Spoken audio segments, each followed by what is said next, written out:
Donc, ils détruisent les sites qui ont été payés, qui ont été construits avec l'argent, le cash envoyé par Barack Obama, etc. Donc, c'est ce que je vous expliquais il y a à peu près 2 web journaux quand je disais qu'ils frappaient des sites. Comme en Syrie. En Syrie, c'est passé la même chose. C'est passé exactement la même chose. C'est-à-dire que les États-Unis ont frappé à quelques reprises Assad. Là, tout le monde disait, il n'y avait pas de changement de régime.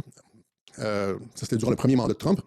Tout le monde disait c'est le début de la Troisième Guerre mondiale. Ça, c'était il y a 8 ans, Troisième Guerre mondiale, les frappes en Syrie. Tout le monde parlait déjà de Troisième Guerre mondiale à cette époque-là. Je savais exactement ce qui allait se passer avec Trump. Ça des frappes à l'œil. Les Syriens avaient été avertis à l'avance, comme les Iraniens qui ont été avertis à l'avance. Les sites étaient convenus. Ce que je veux dire, c'est que ça ne sert à rien de se prendre les cheveux sur les déclarations politiques dans ce genre de situation-là, puisque c'est une stratégie politique bien connue de dire une chose et son contraire pour confondre les gens, pour qu'il n'y ait aucune analyse sérieuse de la situation et pour qu'on puisse faire ce qu'on veut en coulisses. Vous devez comprendre ça.